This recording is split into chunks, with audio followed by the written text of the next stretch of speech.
Assalamualaikum warahmatullahi wabarakatuh. Selamat pagi, selamat siang, selamat malam teman-teman pembelajar marketing dimanapun kalian berada.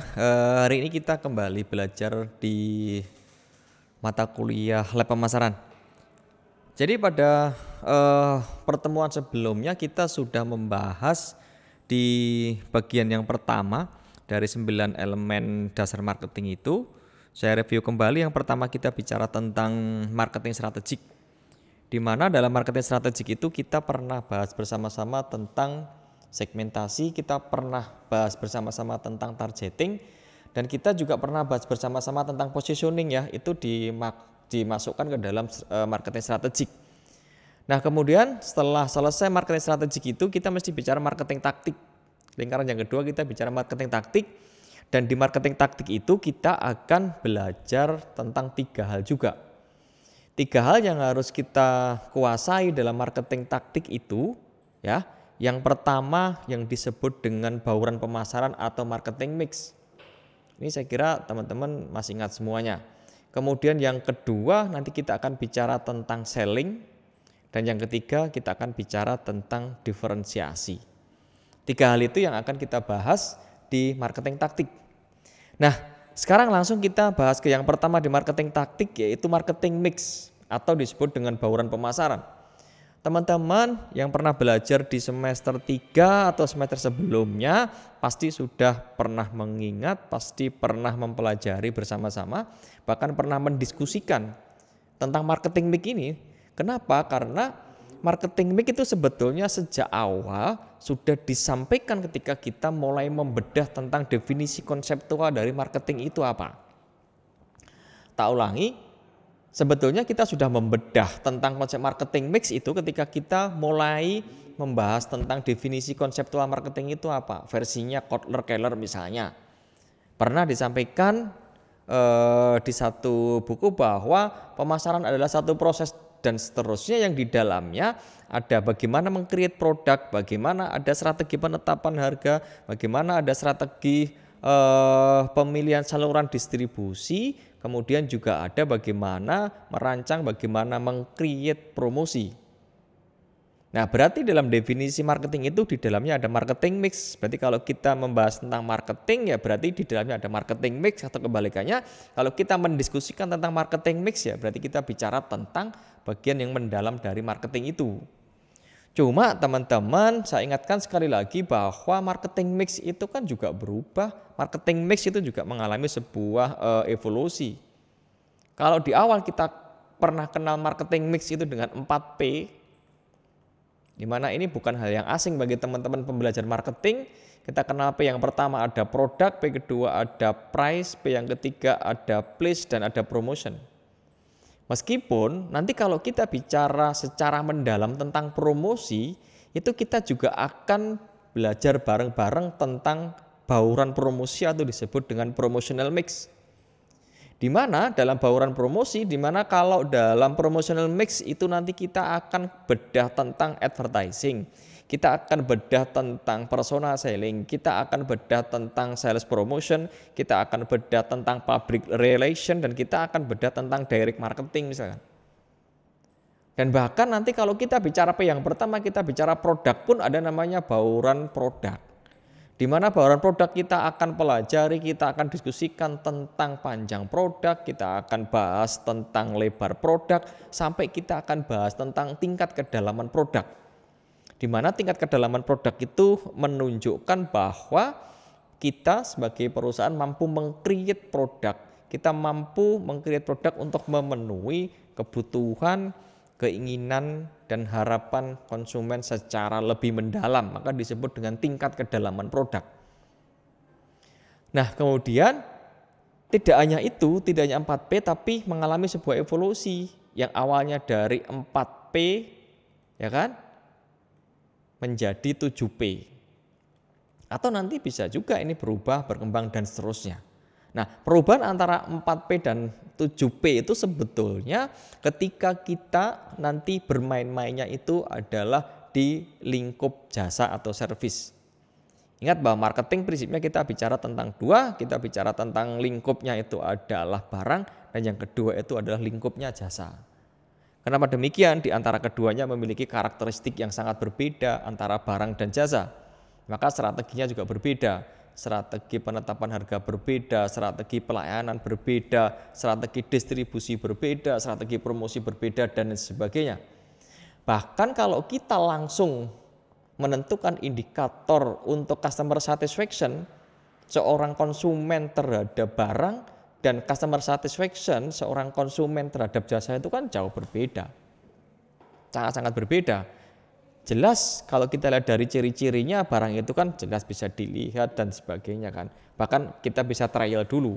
Kalau kita mau beli produk kita bisa coba dulu. Sementara kalau kita beli jasa itu enggak bisa. Karena salah satu atau salah dua jasa itu adalah melekat pada konsumen dan produsen. Artinya melekat itu ya nggak bisa terpisah trial dulu kemudian nanti nggak jadi transaksi, nggak bisa. Jadi melekat, maka melekat pada konsumen dan produsen. Nah, berarti dari situ kita juga harus menentukan strategi yang berbeda.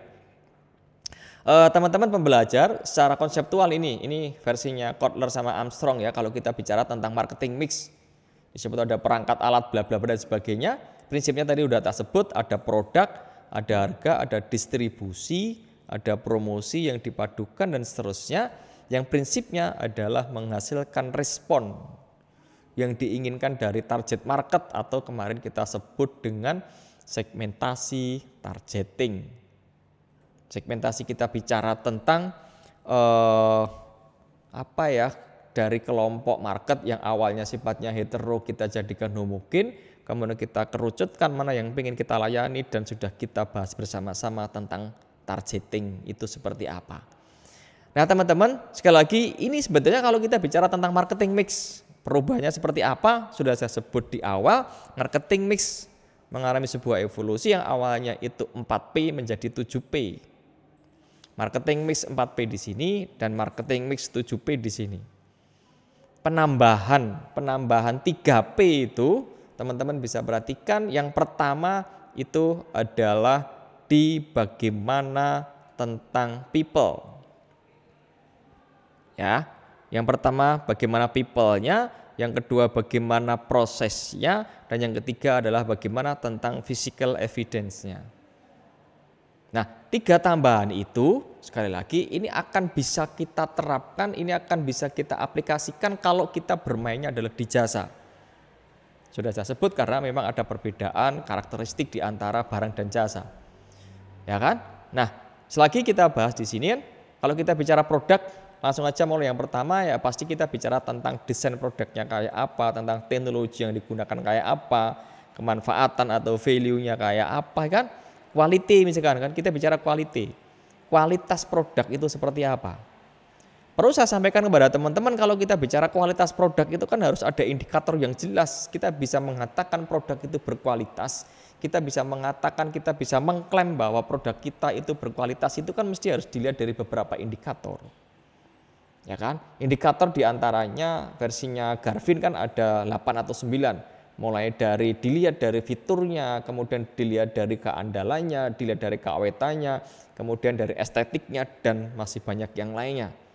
Nah, dari indikator-indikator itu kita bisa menentukan sebetulnya produk kita ini berkualitas atau tidak berkualitas. Kalau kita bicara tentang P yang pertama kan di produk. Kemudian juga bicara tentang kemasan, ya kan? Karena kemasan pun juga menjadi pertimbangan seorang konsumen dalam menentukan keputusan pembelian. Dan packaging kemasan juga bisa dijadikan sebagai satu tools untuk membangun diferensiasi yang akan kita bahas nanti setelah pertemuan ini.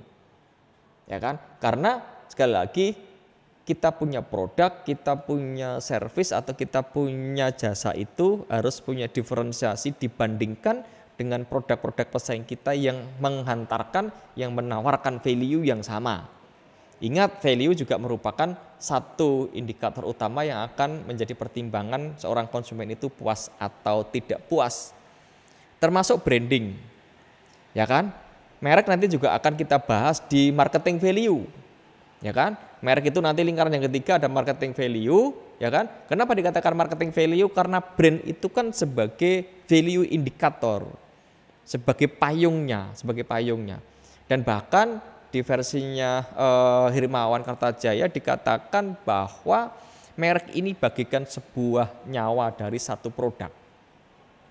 Artinya kalau memang kita punya produk, kemudian tidak ada mereknya, itu berarti bisa diartikan produk kita itu tidak ada nyawanya. Siapa yang mau ketika punya teman, punya kenalan kan, sebagus apapun orang itu, secantik apapun orang itu, tapi kalau nggak ada nyawanya ya orang nggak mau kenal, orang nggak mau dekat, ya kan? Maka sama, kalau kita punya produk, kita klaim produk kita itu berkualitas, sementara nggak punya merek, terus bagaimana kita bisa membedakan antara produk kita dengan produk pesaing kita? Ada dua sisi, yang pertama adalah dari sisi produsen, yang kedua adalah dari sisi konsumen. Dengan adanya merek, maka merek itu akan sebagai jembatan. Nanti akan kita bahas ketika kita bicara tentang brand. Jadi merek merupakan jembatan yang akan menghubungkan antara konsumen dan produsen. Bagi produsen dia akan mengenalkan ini adalah merek dari produk saya. Bagi konsumen nanti juga akan menentukan pilihan, saya harus menentukan produk dengan merek A, dengan merek B, atau dengan merek C. Dan akhirnya nanti kalau kita udah bicara tentang brand, maka semua pemasar berusaha bagaimana agar produk dengan merek yang dimilikinya ini mampu memiliki brand equity yang kuat, kekuatan dari sebuah merek. Kenapa? Kalau kita udah punya brand kita udah punya equity, maka itu akan bisa dijadikan sebagai satu tools untuk menguasai benak pelanggan untuk lini produk tertentu yang arahnya adalah ke positioning. Ingat, positioning sudah kita sampaikan juga pada pertemuan sebelumnya. Ya, bagaimana brand kita, bagaimana perusahaan kita mampu menguasai benak pelanggan untuk lini produk tertentu. Sudah saya sebut berkali-kali, kalau saya sebut dengan AMDK, mana yang paling menguasai di benaknya konsumen, kemudian pompa air, siapa yang menguasai, teman-teman, saya kira masih ingat semuanya di situ. Ya kan? Nah, kemudian juga tentang garansi dan lain-lain. Ini kalau kita bicara tentang P yang pertama ya dari marketing mix. Kemudian P yang kedua kita bicara tentang pricing, kita bicara tentang price. Ingat bahwa price ini memiliki karakteristik yang sangat berbeda kalau kita bandingkan dengan produk, dengan place, dengan promotion. Di mana perbedaannya? Kalau kita bicara tentang produk identik dengan biaya, kalau kita bicara tentang place itu dengan biaya, kalau kita bicara tentang promosi itu bicara tentang biaya, sementara kalau kita bicara tentang pricing, satu hal yang harus kita diskusikan, satu hal yang harus kita rencanakan, bagaimana kita akan mendapatkan keuntungan. Kita bicara tentang profit marginnya itu berapa. Ini salah satu yang bisa saya katakan pricing ini punya perbedaan yang sangat khas dibandingkan dengan bauran pemasaran yang lainnya. Nah, kemudian nanti kalau kita bicara tentang pricing, ya kan, apapun strategi yang akan kita pakai untuk memberikan harga pada produk kita, pada jasa kita, itu jangan lupa pertama kali yang harus kita tentukan adalah tujuan penetapan harga kita itu untuk apa. Karena tujuan penetapan harga akan mempengaruhi strategi penetapan harga. Akan sangat berbeda kalau kita menetapkan harga atas satu produk tujuannya adalah untuk skimming market, skimming price, atau untuk survei, wah pasti berbeda. Tidak ada jaminan semua orang, semua perusahaan menetapkan harga itu dia pengen profit, oh belum tentu. Ada yang menetapkan harga tertentu itu memang dia maunya skimming market. Ada yang orientasinya itu adalah ke profit, iya. Ada yang orientasinya itu adalah ke market, oke. Ada yang orientasinya itu adalah, oke lah yang penting bisa bertahan. Dan yang paling ekstrim adalah ada perusahaan dengan produknya dia tentukan harga tapi tujuannya adalah untuk menghantam dan menghancurkan kompetitornya. Dia main di harga sangat bawah dengan tujuan dia mau menghantam pesaingnya, itu juga ada. Sekali lagi kita mesti lihat dulu kira-kira tujuan dari penetapan harga itu untuk apa. Kemudian dari situ kita baru bisa menentukan kira-kira profit margin yang dikehendaki berapa. Maka ini ada beberapa keywordnya, ada skimming, kemudian ada penetrasi, kemudian ada psychological, kemudian ada biaya dan seterusnya di sini. Ini kalau kita bicara tentang pricing. Nah kalau sudah berarti kan kita nanti akan menentukan, oh sekarang kita mau pakai strategi apa nih? Apakah kita akan gunakan markup pricing, sudah pernah kita diskusikan bareng-bareng. Apakah kita akan gunakan strategi penetapan harga secara psikologis? Apakah kita akan tetapkan strategi penetapan harga dengan penetapan harga dengan nilai tambah? Apakah kita akan gunakan strategi penetapan harga dengan EDLP kan? EDLP ingat ya, EDLP adalah everyday low pricing. Apakah gunakan strategi penetapan harga high low pricing atau gunakan strategi harga yang lainnya? Ya kan, termasuk penetapan strategi harga dengan pemimpin rugi, banyak sekali yang bisa kita lakukan untuk penetapan harga. Tapi tadi yang pertama tujuannya apa dulu. Ini kalau kita bicara tentang pricing. Oke, berikutnya kita bicara tentang promosi ya. Kalau kita bicara promosi ya berarti kita bicara tentang bagaimana mengkomunikasikan tentang produk kita, bagaimana kita bicara tentang mengkomunikasikan strategi harga kita, bagaimana kita mengkomunikasikan tentang corporate reputasi dari perusahaan kita kayak apa dan seterusnya. Bagaimana kita mengkomunikasikan itu. Nah, kalau kita bicara promosi, di awal saya sampaikan di dalamnya jangan lupa kita juga akan membahas namanya promotional mix, advertising, personal selling, sales promotion, publisitas, direct marketing. Ya kan? Kita akan gunakan advertising pada saat apa, kita akan gunakan sales promotion ketika posisi dari produk kita itu berada pada tahapan apa, kita bisa gunakan direct marketing itu ketika posisi produk kita itu berada pada tahapan apa. Ingat, kita mesti lihat ke produk life cycle kita seperti ini. Ingat ya, ada 4 tahap loh, jangan lupa di sini ada tahapan introduction, ada growth, ada maturity, ada decline. Sama-sama kita gunakan strategi advertising ketika produk kita berada pada tahapan introduction di sini, berbeda dengan advertising ketika produk kita berada pada tahapan decline. Sama-sama bicara tentang advertising, produk kita berada pada tahapan growth, berbeda dengan advertising ketika produk kita berada pada tahapan maturity dan seterusnya. Ini juga perlu menjadi catatan kita semuanya. Kalau kita bicara tentang promosi, kalau kita bicara tentang promotion. Terus kalau kita bicara tentang please kan, berarti kita mesti bicara tentang berapa titik sih kira-kira saluran yang akan kita lewati. Apakah kita langsung, artinya langsung itu tanpa titik, berarti bisa dikatakan dengan istilah dari produsen langsung konsumen, atau 0 titik ataukah 1 titik, berarti dari produsen kemudian ke pengecer ke konsumen, atau dari produsen kemudian pedagang besar kemudian retail sampai konsumen, atau lebih panjang lagi. Cuma permasalahannya semakin panjang saluran distribusi yang akan kita pakai, di situ ada rupiah. Berarti akan semakin meningkatkan tingginya harga akhir pada konsumen. Makanya sekarang yang terjadi kita pangkas sebanyak-banyaknya bagaimana kita akan membangun komunikasi secara langsung, bagaimana kita bisa mendistribusikan produk kita secara langsung kepada konsumen kita. Ada satu strategi yang namanya one to one marketing. Dengan pangkas itu, dengan pangkas, apalagi sekarang dengan media sosial yang sekarang luar biasa.